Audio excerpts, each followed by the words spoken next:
Does truth exist? Because you have faith, does that make this book true? Does God exist? So when someone says there is no truth, if you apply the claim to itself, what should you say? Is that true? They don't think Christianity's true. They're talked out of it. You know why they're talked out of it? Because they've never been talked into it. Cross-examining skeptical and atheistic views. Welcome to Cross-Examine with Dr. Frank Turek. One of the first arguments that I bring up, and many apologists bring up to show that God exists, is called the cosmological argument. It goes like this. Everything that has a beginning has a cause. The universe had a beginning, therefore the universe had a cause. And for many years, scientists, atheists, had tried to refute the second premise of the argument, and that is the universe had a beginning.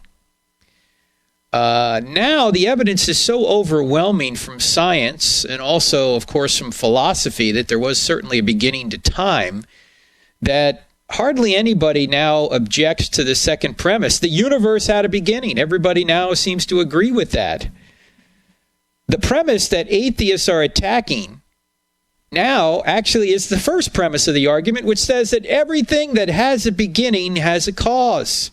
In other words, atheists are doubting the law of causality. Ladies and gentlemen, I submit to you that if you doubt the law of causality, you might as well just doubt science, because science is built on the law of causality. You can't do science without the law of causality. Science is built on cause and effect. When scientists are trying to discover, or when they're doing their science, what they're trying to discover is what particular cause caused a particular effect. If things can pop into existence out of nothing without a cause, then there is no way you can reliably do science. Now, why am I bringing this all up? Because one of the arguments that atheists make against God actually proves that God exists. As I mentioned earlier, what we're going to do, as I mentioned earlier last week, what we're going to do for the next few weeks is go through some of the arguments that I bring up in the new book, Stealing from God, Why Atheists Need God to Make Their Case. I've been eager to talk about this book. It's finally out.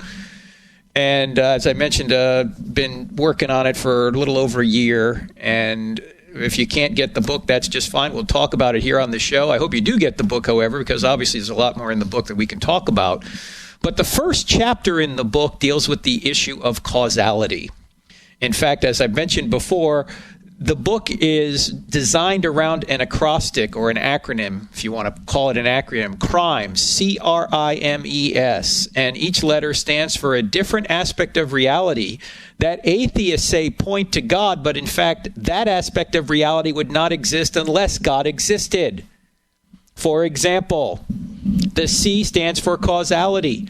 Atheists, whenever they think they have an argument against God, of course, use the law of causality. They say such and such an argument shows that God doesn't exist, or maybe points away from the existence of God.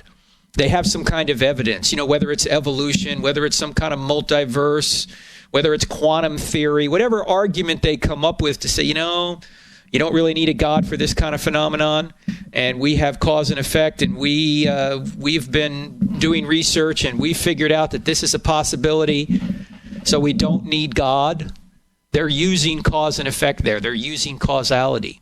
The problem for the atheists is that causality itself points back to a theistic God, to a being who has designed this universe with order and has made it in such a way that cause and effect occur reliably and repeatedly. And this is what we cover in the first chapter of the book, Stealing from God, Why Atheists Need God to Make Their Case. And I start talking about the cosmological argument. And it's amazing today that atheists are beginning to doubt the first premise, that everything that had a beginning had a cause. Now, why might they do that? Because there's very little doubt now that the universe had a beginning, that space, matter, and time came into existence out of nothing. What is nothing? Aristotle had a good definition of nothing. He said nothing is what rocks dream about. That's no space, no matter, no time. For those of you who have listened to this podcast or this radio show before, we've talked about this at great length. but for those of you that haven't, it seems to me that the most reasonable conclusion for the cause of the universe is that if space, matter, and time had a beginning, which is what the evidence seems to show, the cause can't be made of space, matter, and time. In other words, the cause must be spaceless, timeless, and immaterial, and, of course, powerful to create the universe out of nothing. Now, that sounds an awful lot like a theistic God. An awful lot like a theistic God. In fact, I was at the University of Michigan, and one atheist, after I had given this argument during the Q&A, said that, well, we just need to give science more time. If we give science more time, one day we'll find a natural cause for the universe. And I said to him, I said, John, you know what? That sounds a lot like faith. You have faith that science will one day find a cause. And you might think, well, it's reasonable. You know, science finds causes for a lot of things. Yeah, here's the problem, though. And what I said to John is, I said, nature had a beginning, so nature can't be its own cause. The cause must be beyond nature, which is what we mean by the term supernatural. I mean, you can't find a cause for all of nature, or you can't find a natural cause for all of nature, because by definition, nature doesn't exist until the universe is created. So he kept persisting in this line of argumentation.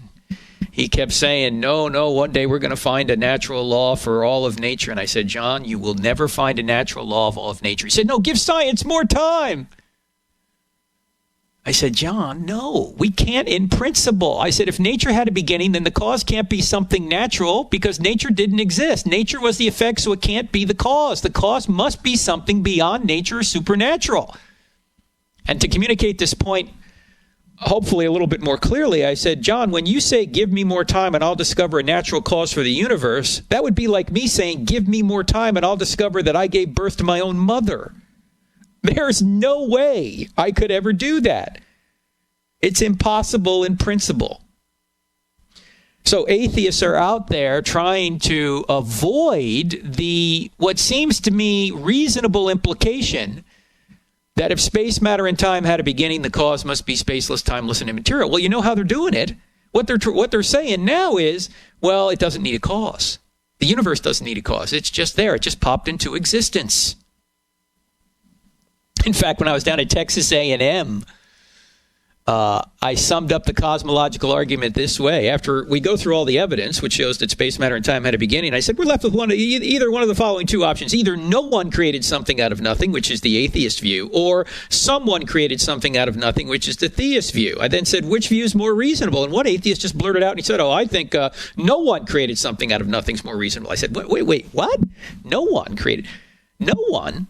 I said, let's look at the second option first. Someone created something out of nothing. Now, that's a miracle, right? But at least you got a miracle worker. You've got someone creating something out of nothing.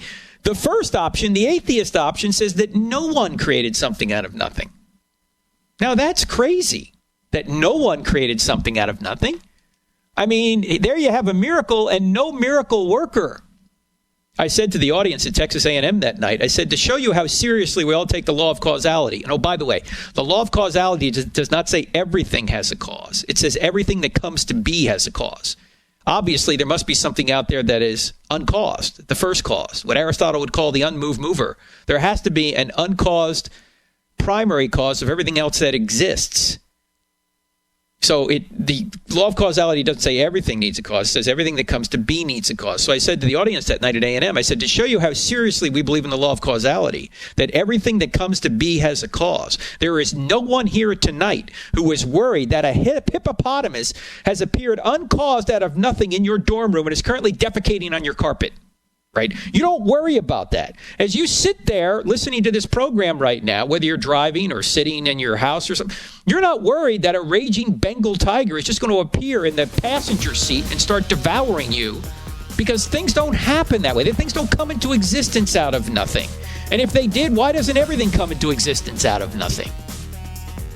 We'll talk about more of it right after the break. We're talking about some of the things I cover in my new book, Stealing from God: Why Atheists Need God to Make Their Case. You're listening to Cross-Examined with Frank Turek on the AFR Talk Radio Network.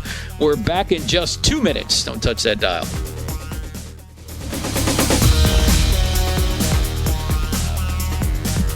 If you're low on the FM dial looking for NPR, go no further. We're actually going to tell you the truth here. That's our intent anyway. You're listening to Cross-Examined with Frank Turek on the AFR Talk Radio Network. Our website, crossexamined.org. That's cross-examined with a D on the end of it.org. We're talking about the first chapter of my new book called Stealing from God, Why Atheists Need God to Make Their Case. We're talking about the issue of causality.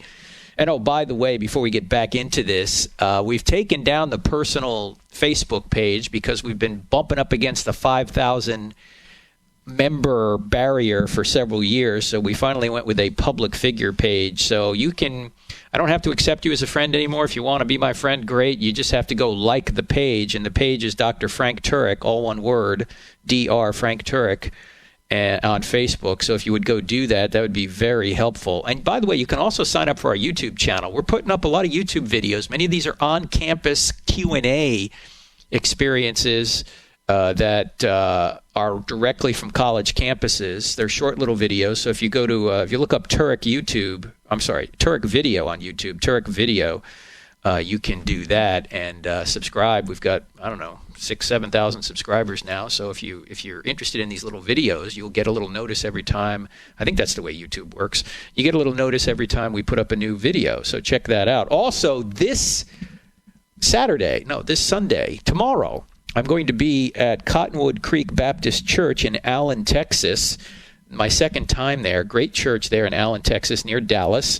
Going to be speaking on this very topic we're talking about here, not this particular chapter. I'm actually going to be speaking on the chapter regarding evil, but we're talking about stealing from God, why atheists need God to make their case, and we'll talk about that at the two morning services, 9:30 and 11, I think it is, or 9:30 and 11:30. Or you got to go to the website and figure it out. Cotton Creek Baptist Church, or you can Cottonwood Creek Baptist Church, or go to crossexamined.org. Click on Frank Turek calendar. You can see it there.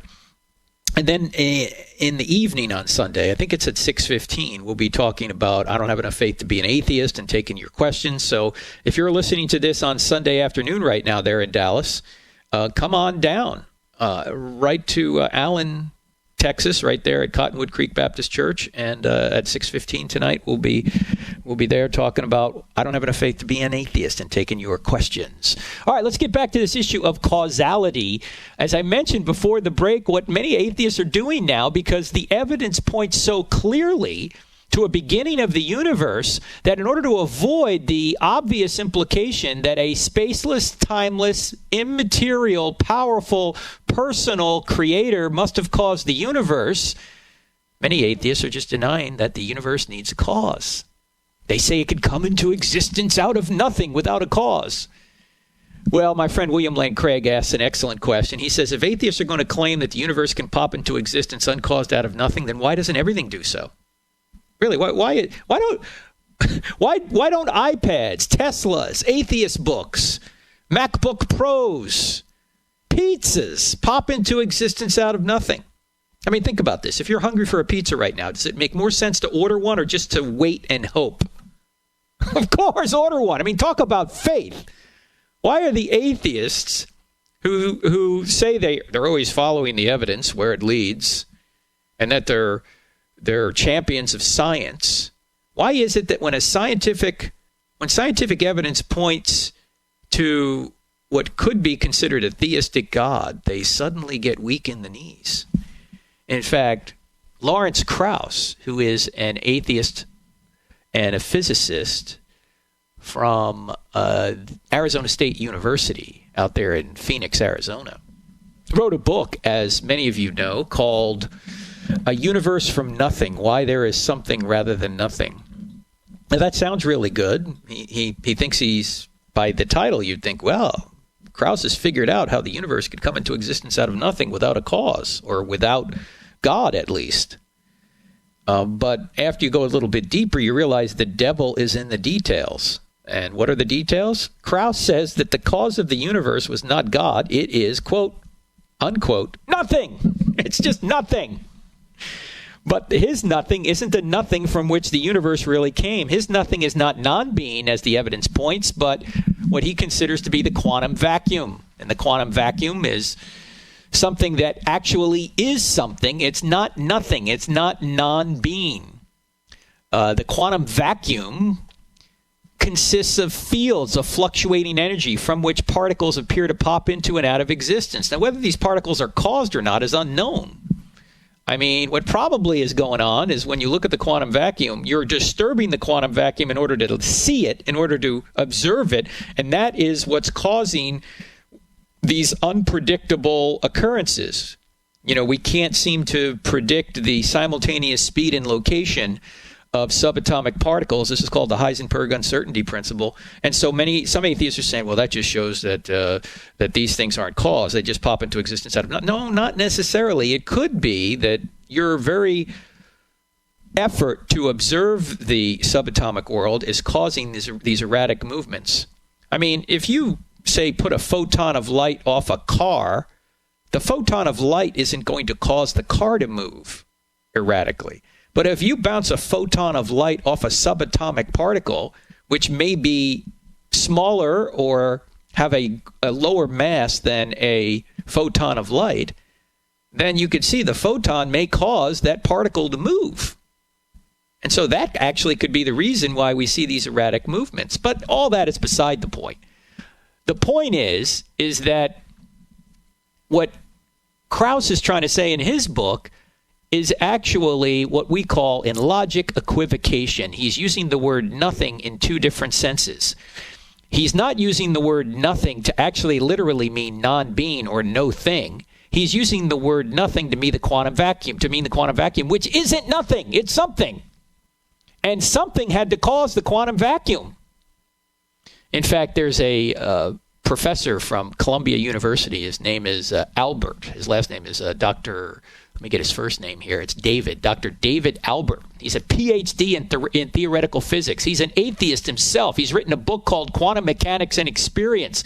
And in the New York Times a couple of years ago, he actually wrote a scathing review of Krauss's book, pointing out that Krauss is not telling the truth about what nothing really is.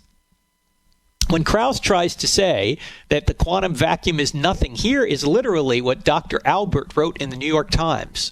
He said, that's just not right.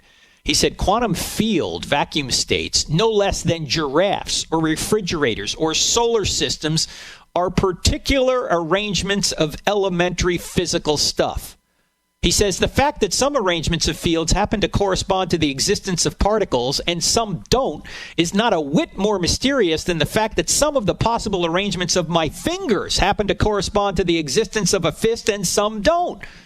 And the fact that particles can pop in and out of existence over time as those fields rearrange themselves is not a whit more mysterious than the fact that fists can pop in and out of existence over time as my fingers rearrange themselves. And none of these poppings, if you look at them right, amount to anything even remotely in the neighborhood of creation from nothing. End quote.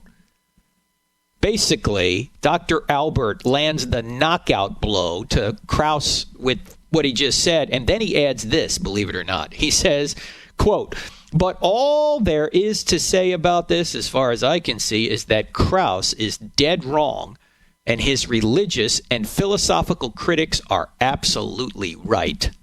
Again, this is coming from a man who's an atheist, who teaches at Columbia University. And by the way, Columbia University is not known for Christian fundamentalism.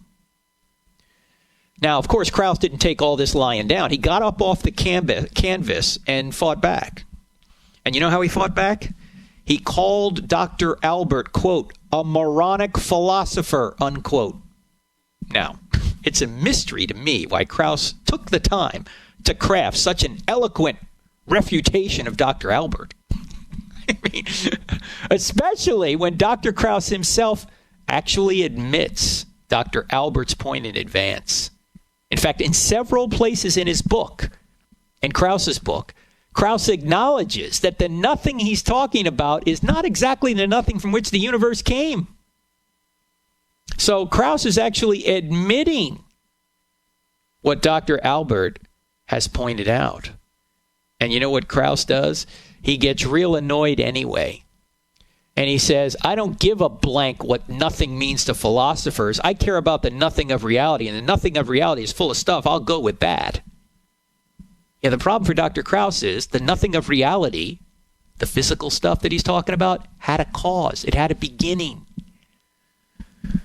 And so his position here collapses upon itself. He actually explains nothing.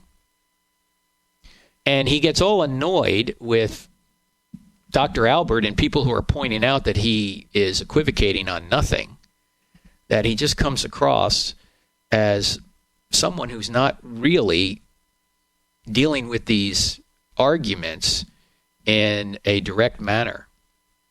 So Krauss actually has explained nothing, and his disdain for philosophy actually creates a big problem.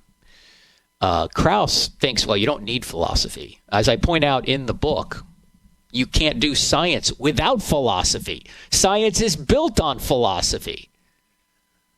And I can understand how Krauss can be upset with some philosophers and some wacky philosophy out there. I've studied a lot of wacky philosophy myself, and so I can sympathize with them. But the existence of wacky philosophy doesn't discredit the existence of good philosophy any more than the existence of wacky science discredits the existence of good science. I mean, you can use bad philosophy to do science, but you can't use no philosophy. It's impossible. All scientists are using philosophy, whether they know it or not. Science is built on metaphysical, philosophical principles. In fact, when they try and figure out, what is relevant, what's rational, what's the best interpretation of the data, what exactly is or isn't nothing, those are all questions that are answered through philosophy. They're not answered by science. Science doesn't interpret the data. Science doesn't gather the data. Science doesn't know what's rational. That's philosophy that does that. In fact, science is more done in the mind than it's done in the lab. Think about all the philosophical judgments a scientist must make through the scientific process. Think about it. He's got to gather the data. He's got to interpret the data. Nature doesn't gather the data. Nature doesn't interpret the data. And the data doesn't evaluate itself or interpret itself. The mind of the scientist does, and all that requires philosophy. And by the way, that's why there's a PhD behind anybody who gets a doctorate, or the PhD stands for philosophy of, or the PH stands for philosophy of whatever. Philosophy of physics, philosophy of biology, philosophy of chemistry, whatever it is, philosophy undergirds everything we do. So for somebody like Krauss to diss philosophy, he's actually dissing science, because you can't do science without philosophy. In fact, you can't even read the newspaper without philosophy. And we'll cover more of this right after the break. You're listening to Cross-Examined with Frank Turek on the AFR Talk Radio Network. Back in 2.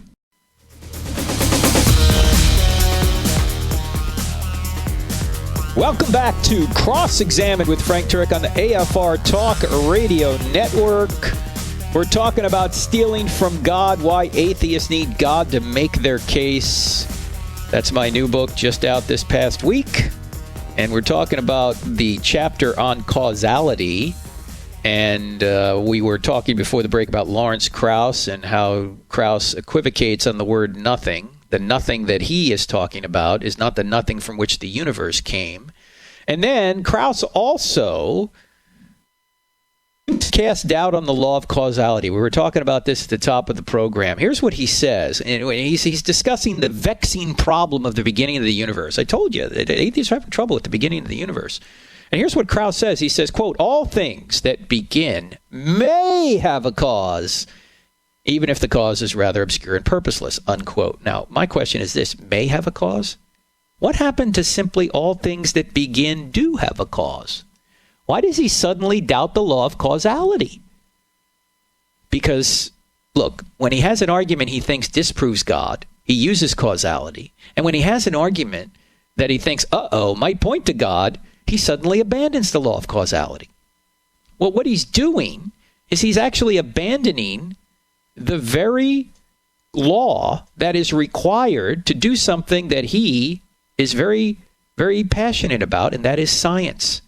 I mean, if Dr. Krauss cast doubt on the law of causality, then he cast doubt on the very discipline he's trying to champion, science. At the foundation of science is the law of causality. Cause and effect. And Krauss goes on a little bit further. After he doubts the law of causality, he says this, and see if you can figure out the problem with this statement. He says, however, what is important to note is that every known physical effect whose cause we understand has a physical cause, there is no reason, therefore, to assume the same will not be true of our universe itself. In other words, the only type of cause we know about is the physical cause. So you can't talk about God because he's not physical. So whatever created the universe has to be physical. Well, here's the problem. The problem is there was nothing physical ontologically prior to the universe coming into existence. There was no space, no matter, no time.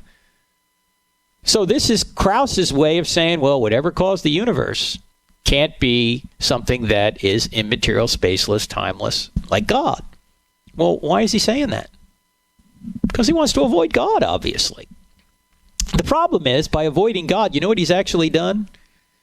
He's actually made it impossible for us to believe anything he says. You say, why? Well, I would like to ask Dr. Krauss a couple of questions. The one question I'd like to ask him is, Dr. Krauss, are you merely a physical being? In other words, are you nothing but a collection of molecules? Or are there also immaterial aspects to you? Now, no matter how he answers, he's going to be in trouble here. Why? Because if he says no, well, let me back up. Let me clarify the question a little bit more. I would also ask him this. What do you believe about your mind and your brain? Do you think you are just a brain, or do you think you have a mind? Because if you're just a brain, then everything's just physical. But obviously, if you have a mind, everything isn't just physical. Because I would want to ask him, what produced your book? Your book that we're talking about here, The Universe from Nothing. Did your brain produce it, or did your mind produce it? Now, of course, your mind depends on your brain to a certain extent, quite obviously. But if everything that you think and you wrote in the book is just based on molecules in motion of your brain, and there's no real you there, there's no self, there's no soul, there's no mind, there's no immaterial reality over which you have any control, then why should we believe anything you say, Dr. Krauss? Why should we believe what you write in your book? If you're just a product of a previous physical, natural cause over which you have no control, then how can we trust anything you say?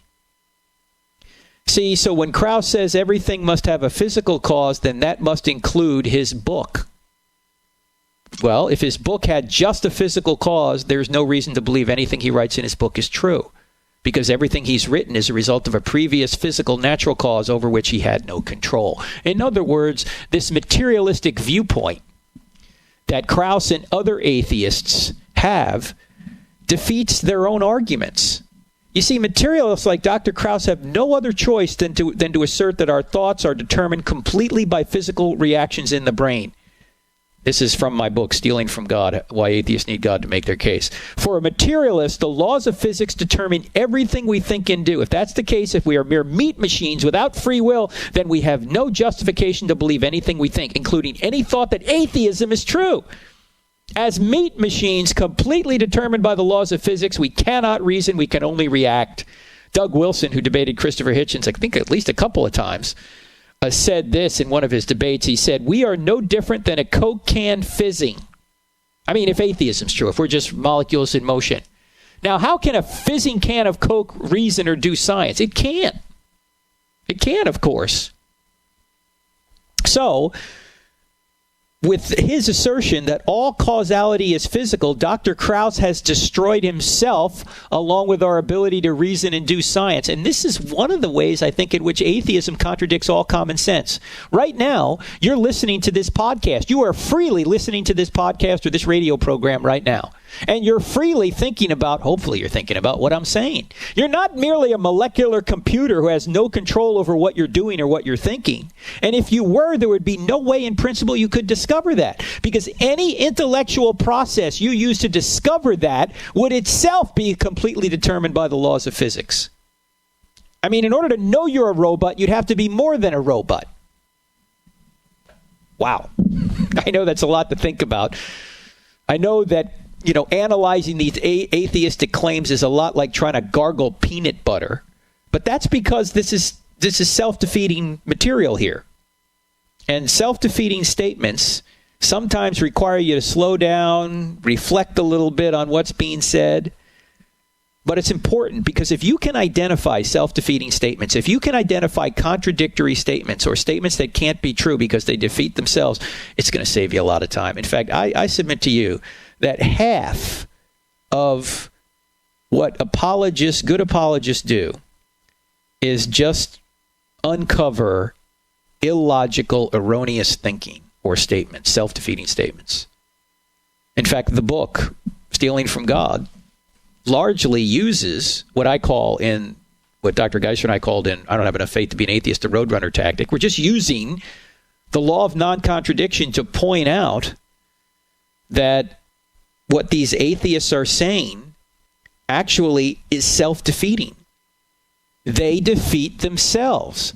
And when you get good at identifying self-defeating statements, you're going to see a central problem that emerges when you evaluate atheist claims. And this central problem emerges throughout this new book that we're talking about here today. Here's the central problem. What atheists do is they often exempt themselves from their own theories. What we've just talked about is a good example. I mean, if everyone is a molecular machine, then why do atheists act as if they can freely and reasonably arrive at atheistic conclusions?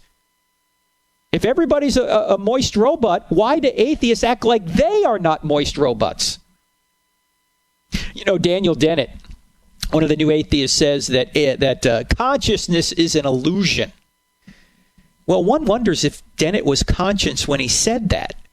I mean, think about this. How could you know that consciousness is an illusion?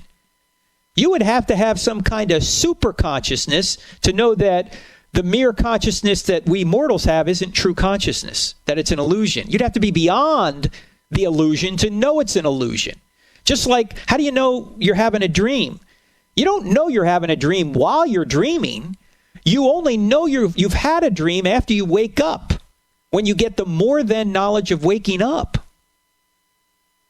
The same is true with trying to say that consciousness is an illusion. You'd have to be beyond consciousness, or beyond the illusion, I should say, to know that you're just having an illusion. He also says, as does Sam Harris, that we don't have free will. Well, then, if we don't have free will because we're just molecular machines, did you freely come to that conclusion? And if you didn't, then why should we believe it? If the conclusion that nobody has free will was arrived at by some sort of deterministic process of physics, why should we believe it to be true? See, atheists destroy themselves with their own theories. They exempt themselves from their own theories, but the theory comes back and bites them, just as it bites everybody else. You see, the real issue here is that you can't make an intellectual case for atheism without assuming materialism is false. In other words, you can't make a case for materialism unless materialism is false, which, of course, is self-defeating. So there are so many problems with this atheistic viewpoint, and I go through a lot more of them in the book that we can't go through all of them here. But just getting used to identifying self-defeating statements is so critical. If you really want to get good at discovering what is false and ensuring that what you believe is true, you got to get good at discovering self-defeating statements and self-defeating theories. Because the atheists are just replete with these. They're everywhere. In fact, in every chapter of this book, Stealing from God, there's some sort of self-defeating problem with an atheist argument or claim. Sometimes several of them. So you've got to get good at it. You've got to get good at identifying these self-defeating statements. The book, again, is called Stealing from God, Why Atheists Need God to Make Their Case. You can get it at Amazon. You can get it at Barnes & Noble. You, of course, can get it at our website, crossexamine.org. Just click on store. It'll take you over there. And don't forget that if you want to stay in contact with us, You can sign up for, we have two Facebook pages now. One is crossexamine.org, and then my personal one, Dr. Frank Turek. If you're already a friend of mine, you no longer are, because we defriended everybody in order to go to this public figure page, which allows us to friend an unlimited number of people. But you got to come back to that site, Dr. Frank Turek, and like it. Otherwise, even if you were a friend of mine before, you won't be connected anymore. Also, if you would, sign up for our YouTube channel. Just go to YouTube and search for Turek Video. Turek Video. And finally, tomorrow and Sunday night, I'm going to be at Cottonwood Creek Baptist Church in Allen, Texas, just outside of Dallas. So if you're down there listening to the Dallas area, I hope to see you tomorrow, Sunday, or Sunday night. All the details are on our website, crossexamined.org. Back in just 2 minutes with our final segment. Don't touch that dial.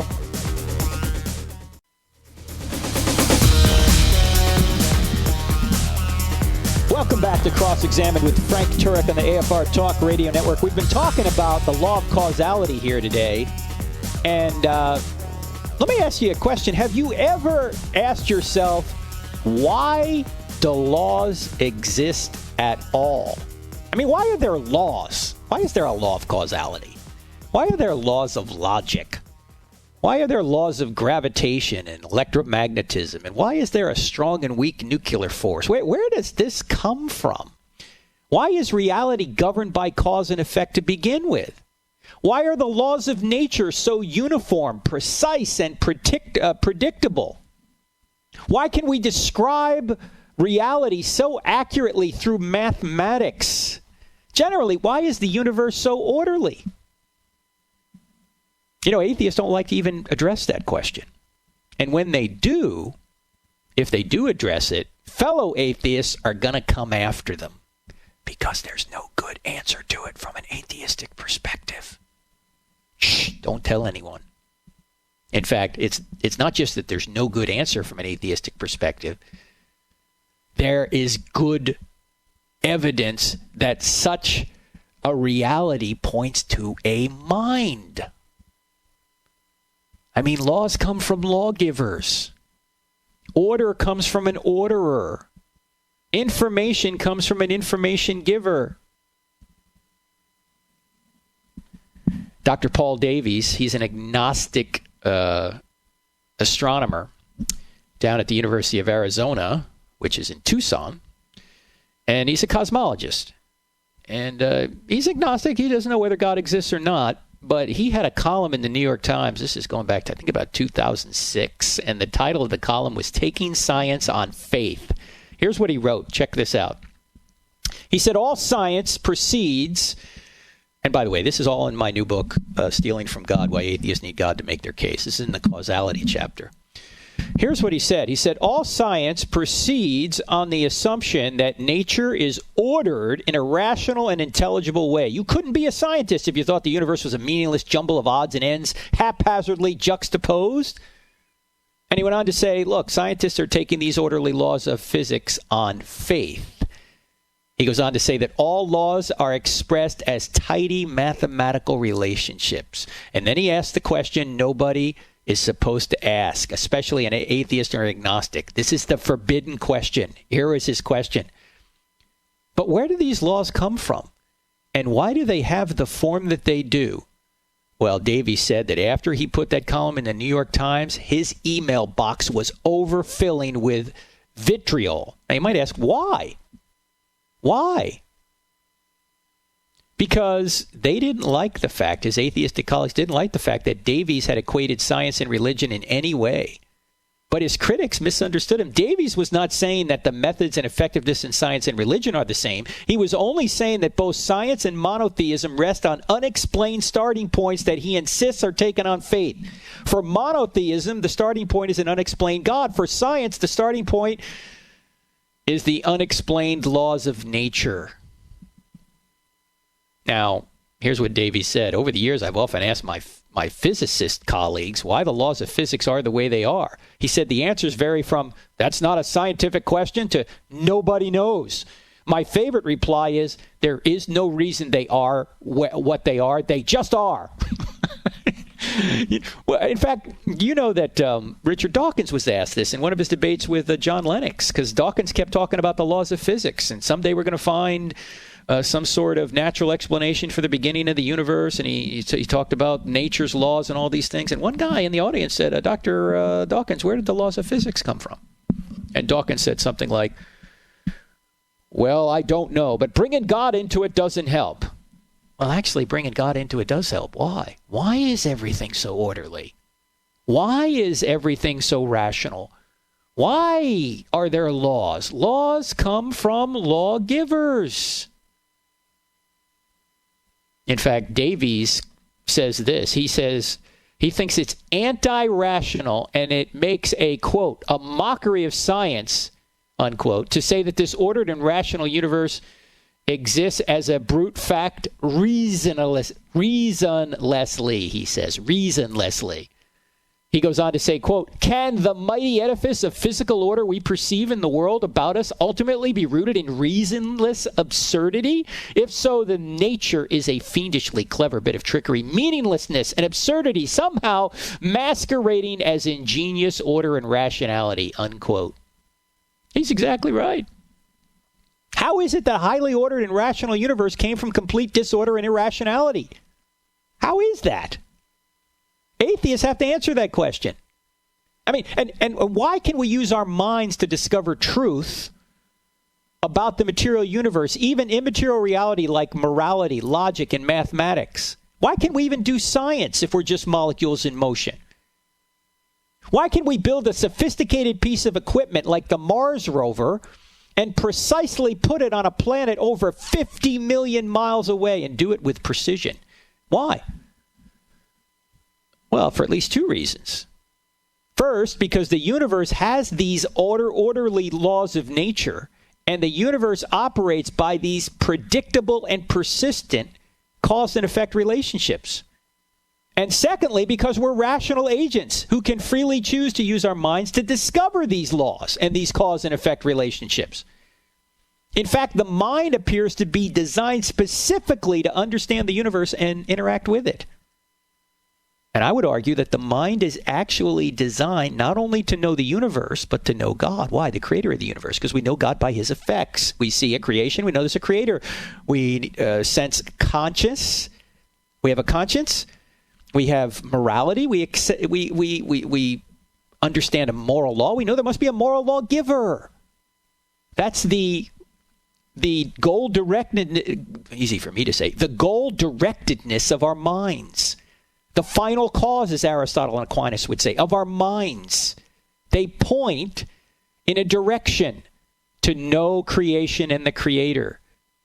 And that's our ultimate goal, to know God and to make him known. Now, look, we got only two choices for this order and rationality. Either they arose from a pre-existing supernatural intelligence or they did not. Now, to give Lawrence Krauss some credit, even he recognizes this. He writes in his book, quote, there are two possibilities. Either God or some divine being who is not bound by the rules of physics, who lives outside of them, determines them, and either by whim or with malice forethought, or, so it's either God or they arise by some less supernatural mechanism. Now I ask you, which is more likely? Reason comes from non-reason? Order comes from non-order? Laws come from non-laws or non-lawgivers? It seems that all this points back to a mind. In fact, our minds are built by the architect of the great mind, or the architect. He's the architect of our minds. He's not the architect of his own mind. God is a mind, a unembodied mind. He is the source of our minds. He built our minds. He is the great mind. And so God is the source. God is the intelligence behind this universe and behind you and me and behind the laws of nature. Now, that's not a God of the gaps argument. Why? Because we're asking what caused nature. Nature can't cause nature. Nature must be created by something beyond nature, and nature had a beginning. That's what all the evidence shows. And nature currently is being sustained. This is an argument we'll get to in a few weeks when we talk about the argument from final causality, or the goal-directedness of the universe and the goal-directedness of everything in the universe. In other words, we don't know there's a God just because there was a beginning to the universe, a creator. We know there's a God because there's a sustaining of the universe. That there's a cause right now sustaining these natural laws and sustaining us. I mean, why do these natural laws, or more accurately put, the natural forces, the four known natural forces, gravity, the strong and weak nuclear forces, electromagnetism, why are those four forces, why do they continue to do what they do? Why don't they change?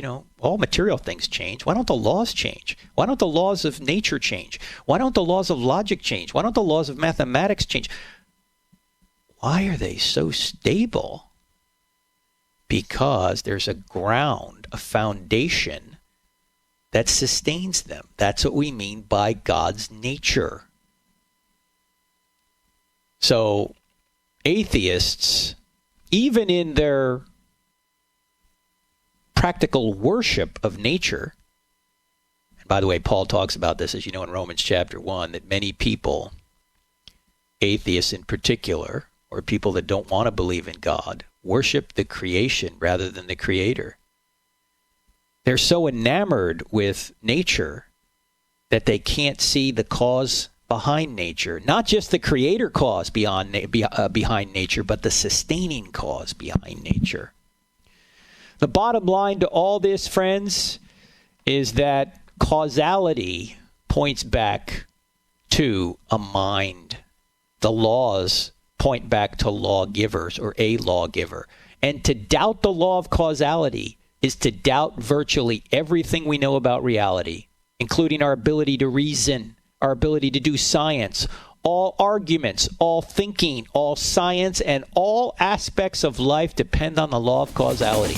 Yet here, atheists, in order to avoid God, are doubting the law of causality. They'd rather crawl naked over broken glass than admit that there is a lawgiver behind this universe. Well, friends, we'll talk more about this next time. In the meantime, get the new book, Stealing from God, Why Atheists Need God to